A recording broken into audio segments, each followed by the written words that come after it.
네, 주님의 귀한 말씀을 봉독해 주셔서 감사드립니다. 예, 오늘 그 봉독자 원래 이제 다른 자매가 하기로 했는데 배탈이 나가지고 병원에 입원을 갑자기 급하게 했습니다. 그래서 오늘 또 대신 했는데 참 또 말씀 잘 읽어주셨고요. 또 속히 또 병원에 잘 낫기를 좀 함께 기도하겠습니다. 참 좋으신 우리 주님의 은혜와 평강을 빕니다. 아멘. 오늘 말씀은 그때에라는 그런 표현으로 시작을 합니다. 이 그때라는 표현을 언제 쓰십니까? 뭔가 연결이 된다는 그런 표현이겠죠. 그러니까 3장에서 그때라고 시작했으면은 아마 2장의 내용과 뭔가는 관련이 있겠다 이런 생각을 당연히 합니다. 그러니까 지난주에 보았던 내용과 연관이 됩니다. 지난주에 기억나십니까? 예수님과 예수님의 부모님이 예수님의 아기 때에 이제 애굽으로 가셨다가 다시 이스라엘로 돌아오는 그 장면도 우리가 보았습니다. 돌아오는 과정 속에 예수님의 가족은 예루살렘이나 베들레헴으로 가지 못하고 갈릴리 나사렛 북쪽으로 쭉 올라가는 장면까지 우리가 보았죠. 참 어찌 보면은 아이고 참 고달프다 싶지만 우리가 지난주에는 세 가지 반복되는 표현을 통하여서 이게 다 하나님의 인도하심 중에 하나라는 것을 보았죠. 이루려 하심이라, 이루어졌느니라, 이루려 함이러라. 지난주에 본 것처럼 예수님은 이 하나님의 은혜와 하나님의 구원이 필요한 사람들을 위해서 이 땅에 오셨습니다. 그리고 예수님의 모든 행적들은 성경에 약속하신 말씀들을 하나하나 다 성취를 하시는 그런 행보였습니다. 그러니까 그 분위기가 이제 3장으로도 연결이 되는 건데요. 근데 3장의 그때는 예수님께서 갈릴리 지방의 나사렛에 있을 때에 라고 하는 것과 연결이 됩니다. 다만 여러분 여기서 좀 한번 정리가 필요한 것은 2장에서 3장까지 넘어갈 때 우리는 그냥 한 줄 넘어간 거잖아요. 근데 시간상으로는 30년이에요. 그러니까 2장 말미에는 예수님이 아기 예수님이었습니다. 이제 3장에 오늘은 나오지 않지만 다음 주에 보게 될 예수님의 모습은 청년 예수님이에요. 그러니까 30년의 시차가 이 2장과 3장 사이에 있습니다. 그러니까 그때라고 하는 것은 단순히 시간이 연결되었다는 것이 아니라 그 환경, 그러니까 갈릴리 나사렛에 예수님께서 계시는 그때에 일어난 일을 다루고 있습니다. 오늘 우리가 읽었던 내용에서는 그마저도 예수님이 당장은 등장하지는 않아요. 다른 인물이 나오죠.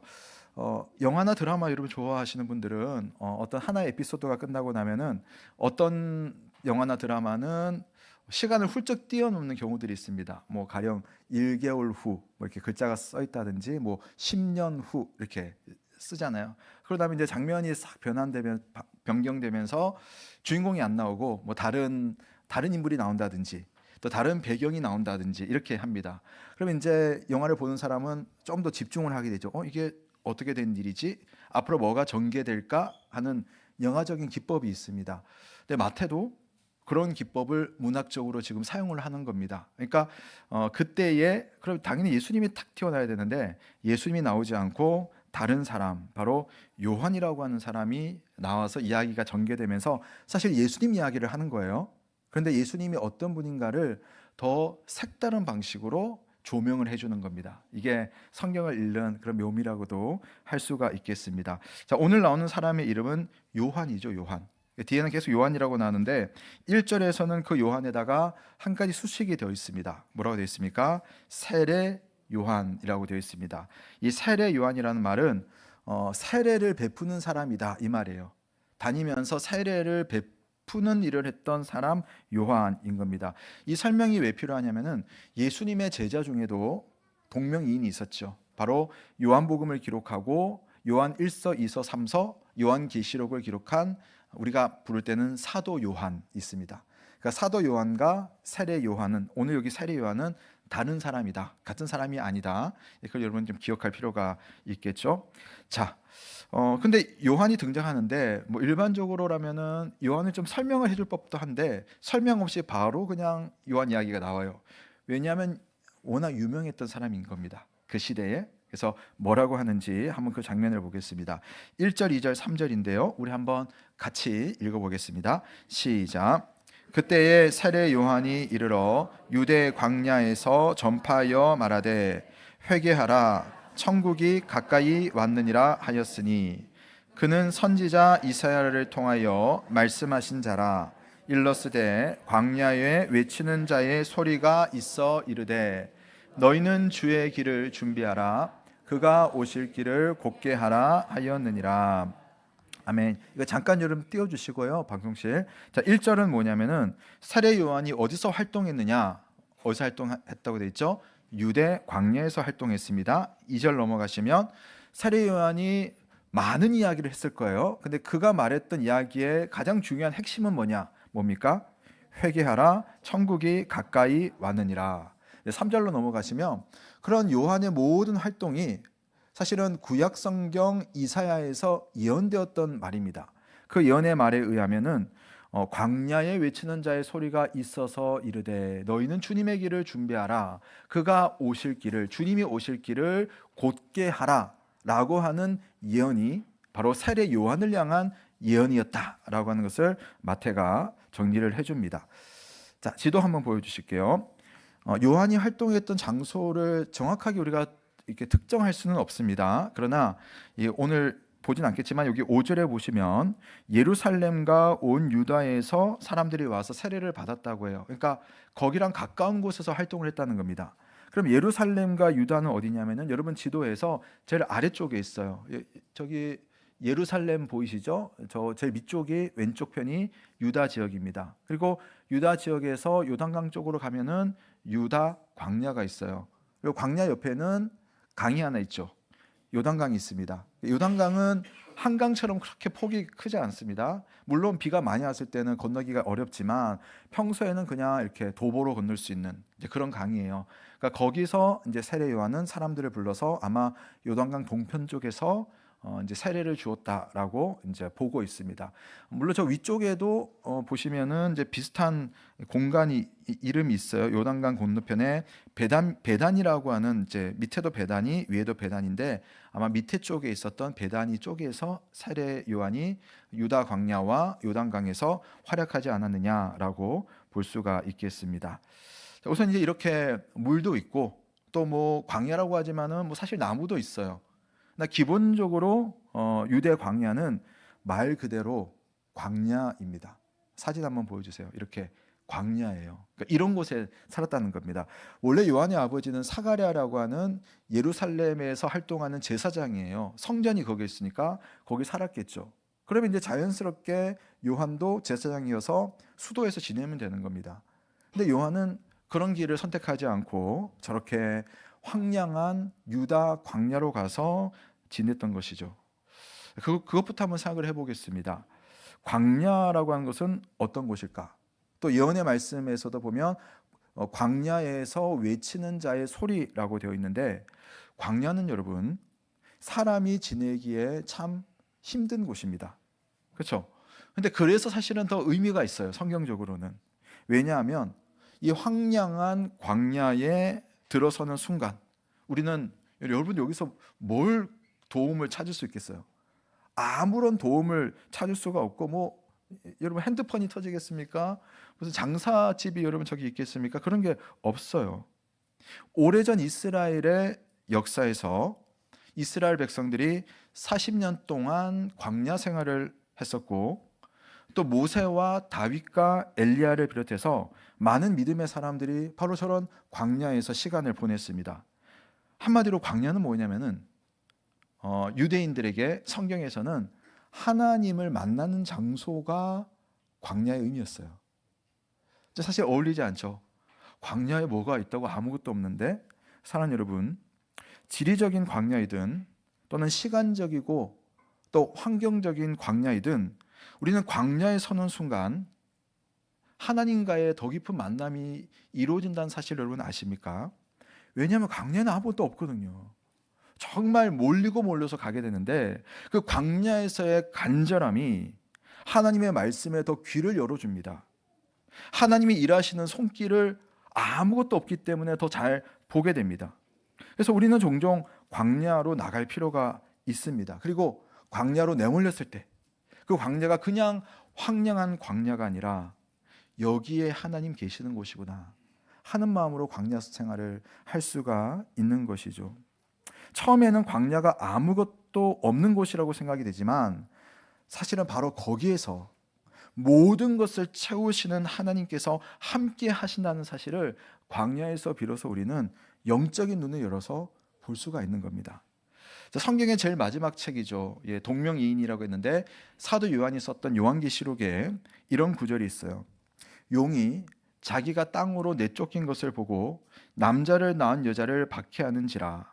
그 여자가 큰 독수리의 두 날개를 받아 광야 자기 곳으로 날아가 거기서 그 뱀의 낯을 피하여 한 때와 두 때와 반 때를 양육받으매.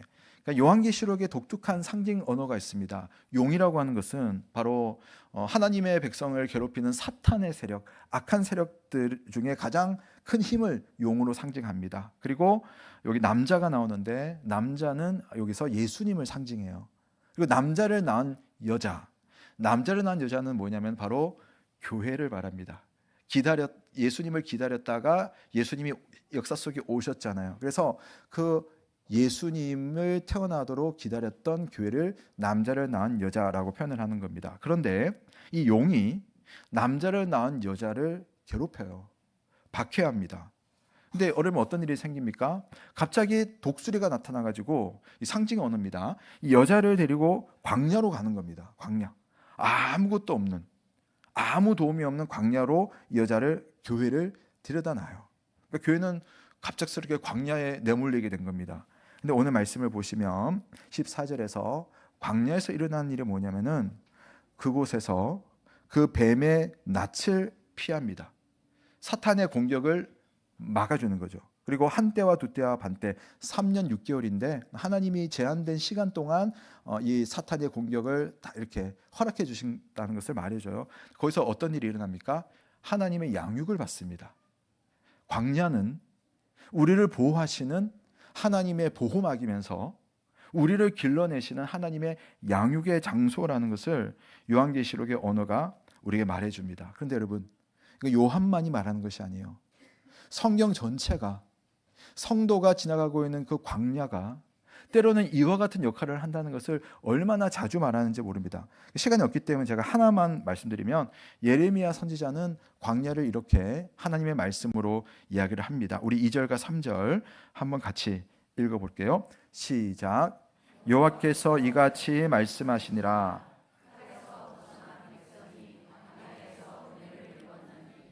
곧 내가 이스라엘로 안식을 얻게 하러 갈 때에라. 옛적에 여호와께서 나에게 나타나사 내가 영원한 사랑으로 너를 사랑하기에 인자함으로 너를 이끌었다 하였노라. 아멘. 예레미야의 배경은 유다가 멸망할 때입니다. 그러니까 멸망해서 포로로 잡혀갈 때예요. 그러니까 이 백성들에게는 포로 생활이 광야인 거죠. 근데 그 광야 생활에 대해서 오늘 뭐라고 말하냐면은 이 백성이 이제는 더 이상 압력이나 괴롭힘을 당하지 않고 나라가 멸망하지만 그러나 그들은 광야로 가게 된 것이다. 근데 광야에서 어떤 일이 일어납니까? 은혜를 입었나니. 아무것도 없어 보이는 그 광야에서 은혜를 입게 되고 어떤 은혜를 입느냐? 3절에 보면 내가 영원한 사랑으로 너를 사랑하기에 인자함으로 너를 이끌었다 라고 하는 그 하나님과의 만남, 하나님과의 깨달음이 그런 바벨론 포로 생활, 광야 같은 생활 속에서 깨달아지게 된다는 겁니다. 요한에게 일어났던 일도 일종의 그런 일이었어요. 세례 요한은 광야에 가서 편안하지 않습니다. 정말 살기 힘들어요. 하나님의 사람으로 사는 법을 그때부터 배우고 하나님이 우리에게 오실 것을 알게 되고 그분의 오실 것을 준비하는 그런 삶을 살 수 있도록 하나님이 양육하시고 준비를 하시는 겁니다. 사랑하는 여러분, 때때로 우리도 광야로 내몰립니다. 때로는 아무것도 없어 보이는 그 황량한 광야로 몰리기도 하고 때로는 너무 분주해서 정말 하나님이 없으면 한순간도 살 수 없는 그런 광야에 우리가 몰리기도 합니다. 내 육신이 아무런 도움도 받을 수 없는 그런 광야 속에서 살아가야 되는 그런 사람들도 있습니다. 그러나 여러분, 하나님께서는 그 황량한 광야를 하나님이 계시는 곳으로, 하나님의 은혜를 내려주시는 곳으로 충분히 바꾸시고 그것을 의도하시고 우리의 삶을 광야로 이끄신다는 사실, 그 사실을 발견할 수 있는, 그곳에 계시는 여호와 하나님을 잡을 수 있는 그런 믿음의 눈이, 믿음의 손이 우리 모두에게 생겨날 수 있기를 주님의 이름으로 축원합니다. 그러니까 광야, 힘들고 어려운 순간에 하나님을 바라보기 시작하면 살아계시는 하나님의 도움의 손길을 그때부터 우리가 알게 된다는 겁니다. 그리고 요한은 바로 그렇게 광야에서 살면서 이제 사람들을 광야로 부르는 겁니다. 그 시대를 향해서, 사람들을 향해서 하나님의 뜻을 선포하는데 그것이 바로 회개하라, 천국이 가까이 왔느니라 라고 하는, 물론 많은 이야기를 했습니다만은 그 핵심은 바로 이거였습니다. 회개하라, 천국이 가까이 왔느니라. 우리가 한국어로 이게 이제 번역이 되다 보니 마태가 가지고 있었던 그 그리스어의 본연의 표현이 사실은 이제 완벽하게 표현될 수는 없겠죠. 그러나 뭐 번역이 잘 되어 있습니다. 이 회개하라라고 하는 말은 일단 명령이죠. 사람들에게 회개해야 된다, 회개를 하라 이렇게 합니다. 그런데 뒤에 천국이 가까이 왔느니라라고 하는 것은 뭐냐면은 왜 회개를 해야 되느냐, 이유를 설명하고 있어요. 회개해라. 왜냐하면 천국은 번역을 하면 하늘나라, 하늘나라인데 이 마태복음을 받아보는 유대인들은요 기본적으로 입술로 하나님이라는 이름을 잘 못 불러요. 하나님의 거룩한 이름을 우리가 입술로 할 수가 없다. 그래서 하나님이라는 이름을 잘 부르지 않는 거죠. 그래서 주여 주여 이렇게 하는 겁니다. 그래서 하나님의 나라라는 말을 하늘나라 이렇게 표현하는 거예요. 그래서 마태복음에는 천국이라는 표현이 되어 있고 누가복음 같은 경우에는 똑같은 건데 하나님 나라라고 이렇게 표현이 되어 있습니다. 어쨌든 그래서 하나님의 나라 천국이 가까이 왔기 때문에 회개하라 이렇게 이야기를 하는 겁니다. 그러니까 논리적인 순서로 바꾸면 어떻게 돼야 되냐면은 천국이 왔으니 회개하라 이래야 되겠죠. 그렇지 않습니까? 천국이 왔다. 그러니까 회개해라. 그런데 순서가 바뀌었어요. 그 왜 바꿀까요, 여러분? 그렇죠. 예. 성경에서 순서가 바뀌었다는 것은 그게 중요하고 강조이기 때문입니다. 그러니까 회개해야 된다. 근데 왜 회개하지 않고 있느냐? 이겁니다. 그리고 천국이 가까이 왔다라고 하는 말은 우리 한글 문법에는 이게 없기 때문에 좀 어렵지만 완료형이라고 하는 문법이 있어요. 우리 영어에도 완료형 있잖아요. 이미 일어난 일이다. 예. 그러니까 나중에 있을 것이다, 좀 있다가 일어날 것이다, 그것이 아니라 하나님의 나라가 진짜 온 거예요. 온 거. 그 왔으면 어떻게 해야 되냐면은 그 나라를 정말 받아들이고 그 나라에 들어가서 살아야 됩니다. 근데 그걸 어떻게 살아가고 어떻게 받아들이냐, 그게 바로 회개인데 회개가 없으면 하나님 나라에 들어가지를 못하는 겁니다. 여러분 출퇴근 하시는 분들, 여러분 지하철 타시는 분들 좀 많으신가요?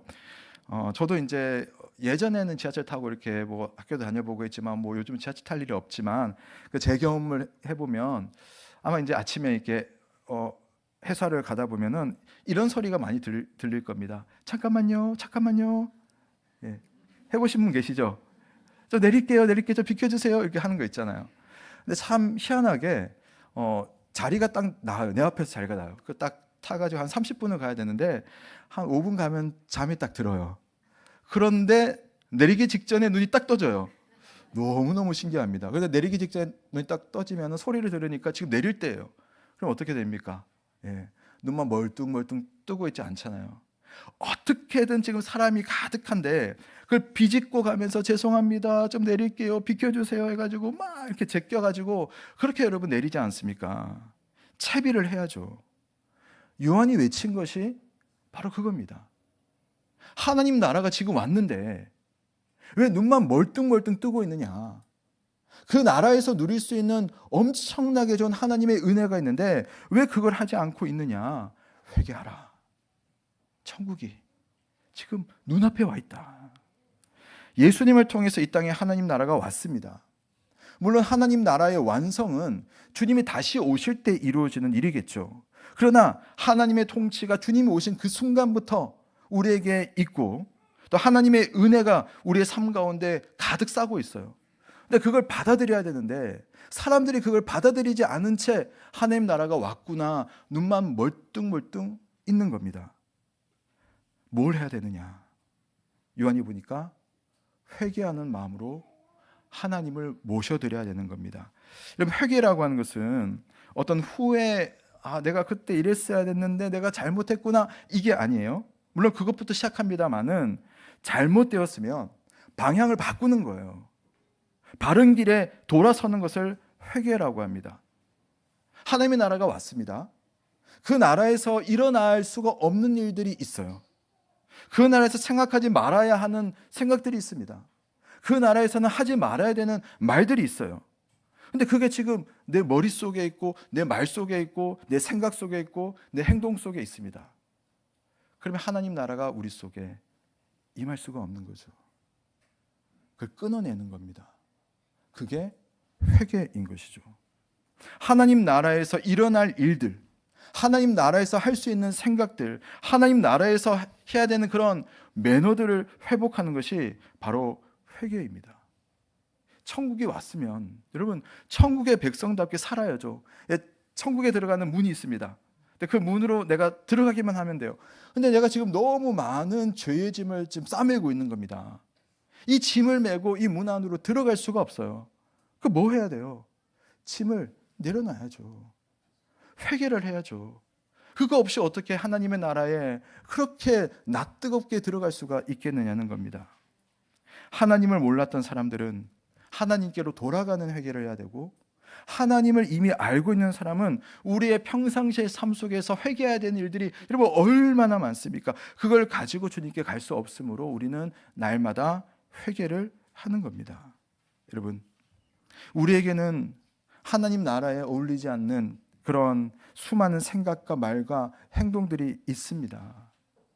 여러분, 어떻게 회개하고 계십니까? 얼마나 회개하고 계십니까? 여러 목장 모임 하시잖아요. 저도 우리 지역에서 목회자 가정 목장 모임이 있거든요. 거기에 참석을 해요.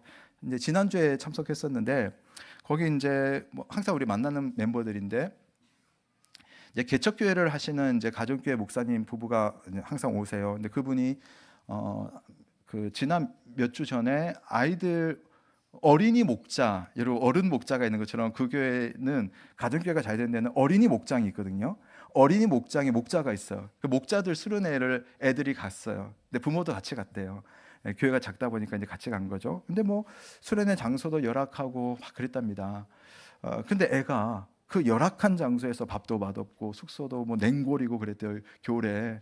근데 애가 엄청난 은혜를 받고 돌아온 겁니다. 근데 마지막 날 저녁에 기도를 하는데 그 기도 인도자가 이제 부모님을 위해서 기도하자고, 애들끼리만 주로 있으니까 막 기도를 하는데 그 목사님 부부가 보니까 자기 애들이 엄청나게 대성통곡을 하면서 기도를 하더라는 겁니다. 막 울면서.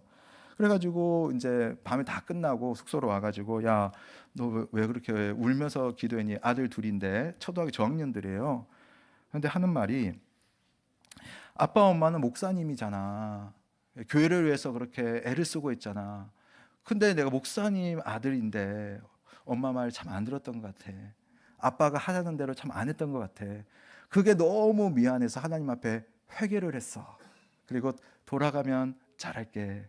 물론 대부분 그렇게 오래 가지 않습니다만은 아니, 이 8살, 10살짜리 꼬마 아이들이 하나님의 말씀 앞에서 그냥 부모를 위해서 기도하자고 했는데 자연스럽게 자신의 삶을 돌아보면서 하나님 나라 백성으로서 다 가지지 않아야 되는 것에 대해서 회개하는 마음이 막 솟아나는 거예요. 이런 것이 여러분 성령의 역사인 것이죠. 어떤 사람은 회개하는 것이 참 부끄러울 수도 있습니다. 자존심 상하거든요. 자기 인생을 뭔가 부정하는 그런 느낌을 가질 수도 있습니다. 물론 개인적으로는 그럴 수 있어요. 그러나 오늘 요한의 말씀을 잘 들어보십시오. 하나님의 나라가 이미 왔다. 회개하라. 그 말은 뭐냐면, 회개가 없는 믿음은 건강한 믿음이 아니거나 사실은 믿음이 아닐 가능성이 크다는 것입니다.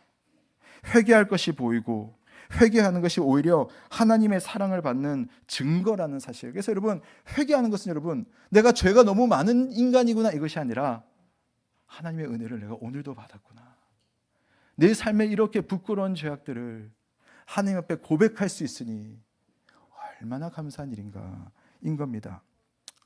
아우구스티누스가 고백록에서 이런 유명한 기도를 해요. 우리 이 기도 한번 따라해 보면 좋을 것 같습니다. 우리 한번 같이 이 기도를 따라해 보겠습니다. 시작. 당신이 찾아오시기에는 제 영혼의 집이 옹색합니다. 그러니 당신이 넓혀 주십시오. 무너져 가는 집입니다. 그러니 고쳐 주시옵소. 예. 우리가 하나님 앞에 사실 정직하게 말씀 앞에서 자신을 돌아보면 내 영혼의 하나님을 모시기에는 너무나 부끄러워요. 근데 그 부끄러움을 가지고 철판을 깔고 하나님을 모른 척할 것이 아니라 오히려 그것을 그대로 가져가서 하나님, 저의 집을 넓혀 주옵소서. 제 영혼을 깨끗하게 해 주옵소서. 저를 고쳐 주시옵소서. 이것이 하나님의 나라를 눈앞에 둔 믿음의 사람들이 할 수 있는 기도인 줄로 믿습니다. 당시의 세례 요한의 이와 같은 외침을 들은 사람들 가운데 하나님 앞에 회개하는 사람들이 많아졌어요. 자기 죄를 고백하고 돌이키고자 세례를 받았습니다. 그러니까 세례를 받는다는, 요한의 세례는 내가 회개합니다라고 하는 그 증표가 요한의 세례가 가지고 있는 요한만의 특징이었습니다. 그런데 그 회개의 자리에 아주 상징적이면서 특징적인 그런 일부 사람들이 요한의 눈에 딱 보였어요. 어떤 사람들이냐면은, 자, 5절부터 7절까지 제가 한번 읽어드릴게요. 이때 예루살렘과 온 유대와 요단강 사방에서 다 그에게 나와 자기들의 죄를 자복하고 요단강에서 그에게 세례를 받더니, 요한이 많은 바리새인들과 사두개인들이 세례 베푸는 대로 오는 것을 보고 이르되, 독사의 자식들아, 누가 너희를 가르쳐 임박한 진노를 피하라 하더냐.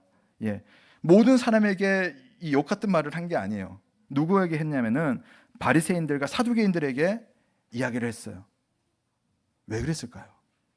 왜 독사의 자식들아, 누가 너희를 임박한 진노를 피하려고 하더냐라고 요한이 그렇게 화를 냈을까요? 보니까 대부분의 사람들은 요한의 말씀 앞에서 자신의 죄를 회개하고 또 세례를 받으려고 나왔는데, 이 표현을 보세요. 바리새인들과 사두개인들은 세례 베푸는 대로 왔어요. 뭐가 없죠? 이게 끝이라는 거예요. 이게 끝이에요. 다른 사람들은 회개하고 다른 사람들은 회개의 증표로 세례를 받으려고 하는데, 이 사람들은 뭐 하고 있나? 오면서 자아도취에 빠져 있었어요. 우린 유대인 아브라함의 자손인데, 우리는 종교 지도자들인데, 여러분, 목사라는 타이틀에 하나님의 나라가 임하는 것 아니거든요. 내가 교회 직분자니까 하나님의 뜻이 저절로 이루어지는 건 아니거든요. 우리 모두가 다 제대로 된 출발선에 서야 하는 겁니다. 자신을 돌아보고 자신을 살피는 것. 그래서 은혜를 받았으면 은혜를 나누고, 용서를 받았으면 용서를 하고, 겸손한 주님을 만나면 내 삶도 겸손해지고, 주님의 뜻을 알았으면 그 뜻에 맞도록 사는 것이 하나님 나라 백성이라고 하는 증거입니다. 자, 이 순서가 중요한데요, 이걸 잘하면 여러분 하나님 나라 백성이 되는 게 아니에요.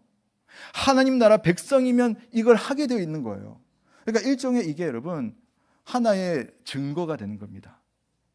여러분의 삶 속에 회개가 있고 회개에 맞는 삶이 있으면, 내가 하나님의 은혜를 받은 사람이구나, 오히려 그런 거죠. 나는 아무 문제가 없어, 저 사람들은 다 죄인이지만 나는 아무 문제 없어 하는 순간, 그 사람은 하나님 나라에서 얼마나 먼 사람인가 하는 것을 스스로 증거하는 겁니다. 그래서 요한은요, 회개에 합당한 열매를 맺으라라고 하는 유명한 말씀을 하죠. 우리 8절부터 10절까지 함께 말씀을 읽어보겠습니다. 시작. 그러므로 회개에 합당한 열매를 맺고 내가 너희에게 이르노니 하나님이 능히 이 돌들로도 아브라함의 자손이 되게 하시리라. 이미 도끼가 나무 뿌리에 놓였으니 좋은 열매를 맺지 아니하는 나무마다 찍혀 불에 던져지리라. 아멘. 여러분, 우리가 어떤 열매를 보면, 포도알을 보면은 이게 포도나무를 여러분 생각나죠? 감을 보면 감나무가 생각나게 되어 있습니다. 복숭아를 보면 복숭아 나무가 떠올려지죠. 그리고 그 중에도 좋은 열매를 보면 이 나무는 좋은 나무구나 하는 것을 알 수가 있습니다. 예. 열매 때문에 좋은 나무가 되는 건 아니에요. 좋은 나무는 열매를 맺습니다. 그렇다는 것은 우리가 하나님의 사람으로 그 나라 백성으로 부름을 받았다면 물론 지금은 아주 작은 열매일 수는 있습니다. 그러나 결국은 우리의 삶 가운데 하나님 나라의 열매가 맺어지는 줄로 믿습니다. 그 중에 하나가 여러분 우리는 회개하지 않을 수가 없습니다. 그러나 회개하는 사람에게는 회개에 합당한 열매가 맺어진다는 겁니다. 오늘 요한은 바로 사람들에게 이런 하나님께 나아가서 이런 회개를 해야 될 것을 요청하고 또 간곡히 부탁하는 그런 모습으로 광야에 섰습니다. 그래서 요한은 광야에 외치는 자의 소리로서 주님의 뜻을 전달했고 오늘 우리도 그 말씀을 듣고 있는 것입니다. 여러분, 사실 광야에 외치는 자의 소리 보시면 요한이 한 말은 아닙니다. 이사야가 요한을 바라보듯이 그렇게 표현한 것을 마태가 가지고 와서 요한에게 적용을 한 거예요. 그런데 요한은 정말 이런 사람이에요. 광야에 외치는 자의 소리, 요한이 있는 곳에서는 바로 하나님의 목소리가 들리는 겁니다. 요한을 만나는 사람마다 앞으로 오게 되실 예수 그리스도를 만날 수가 있는 겁니다. 그래서 요한은요, 예수님을 준비하는 사람으로 이 땅에 오셔서 그 일들을 계속 감당했어요. 요한을 만나는 사람마다 사람들은 앞으로 오실 예수님을 보게 되는 겁니다. 자, 그런데 11절과 12절에 아주 유명하고 중요한 말씀이 있어요. 요한이 자기를 이렇게 말합니다. 나는 너희로 회개하기 위하여 물로 세례를 베풀거니와 내 뒤에 오시는 이는 나보다 능력이 많으시니 나는 그의 신을 들기도 감당하지 못하겠느라. 그는 성령과 불로 너희에게 세례를 베푸실 것이요 손에 키를 들고 자기의 타작마당을 정하게 하사 알곡은 모아 곡간에 들이고 쭉정이는 꺼지지 않는 불에 태우시리라. 본인은 물로 세례를 줬어요.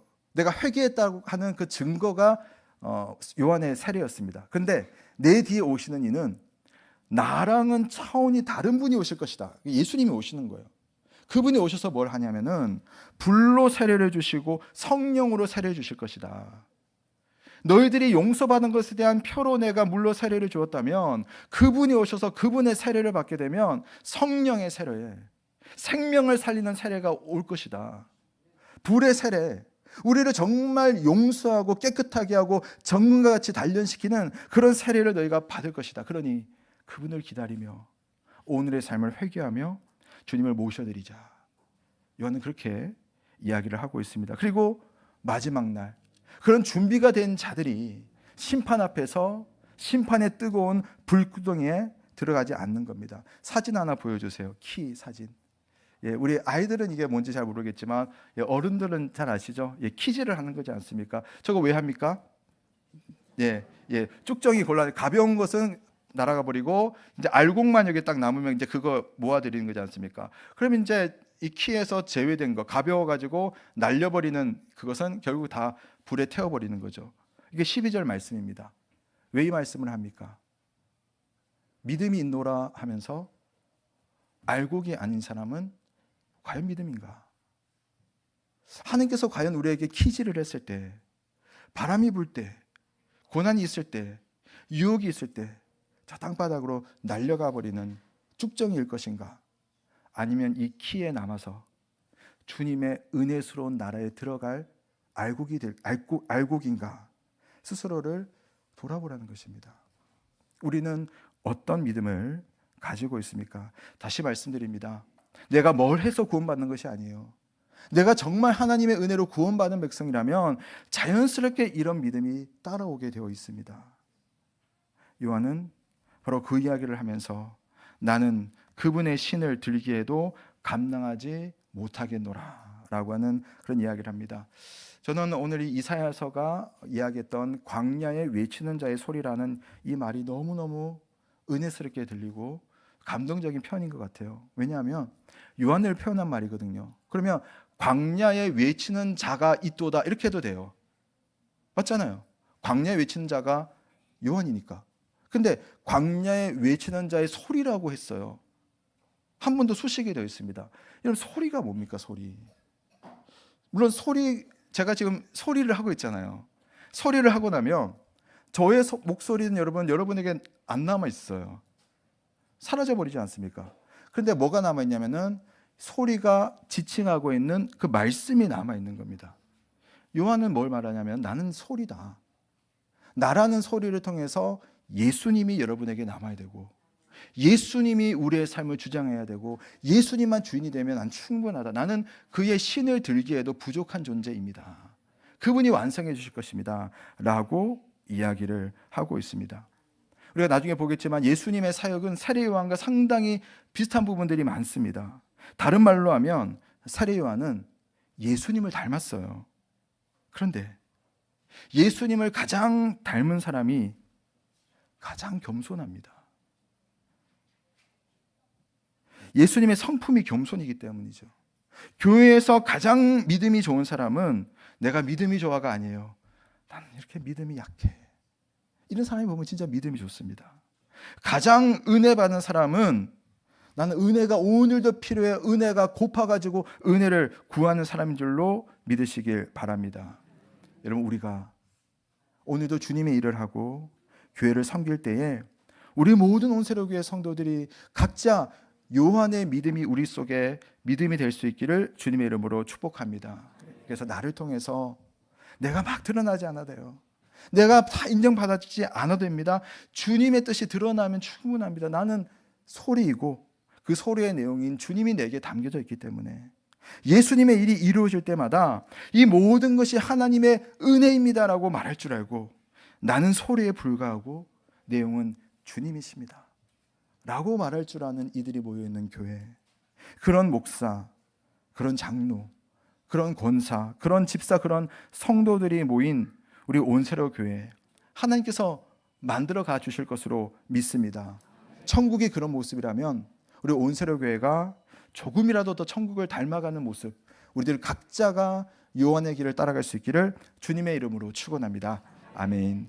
우리 함께 주신 말씀 생각하시면서 함께 합심해서 기도하겠습니다. 하나님, 요한은 광야로 나갔습니다. 광야로 나간 그 순간 하나님이 자신의 삶의 도움이시며 이유라는 것을 발견합니다. 자신의 자존감과 자아도취가 아니라 하나님의 백성으로 살아가는 것이 참된 길이고 회개하는 삶이 하나님 백성의 삶이며 누군가를 섬기고 살리는 일이 하나님께서 원하시는 그러한 삶인 것을 알면서 나는 소리이며 주님이 드러나면 충분합니다라는 그 고백을 했습니다. 우리가 이런 믿음으로 하나님 나라에 들어가야 되지 않겠습니까? 어찌어찌 하다가 들어가는 그런 믿음 말고 주님, 세례 요한이 외쳤던 그 회개하는 삶, 섬기는 삶, 하나님 의지하는 삶, 주님을 드러내는 그런 삶이 나의 믿음이 되며 우리 온세로교회 성도들 서로 간의 믿음이 될 수 있도록 인도하여 주옵소서. 우리 한번 기도하며 우리 교회를 축복하며 주님 앞에 나아가도록 하겠습니다. 기도합니다.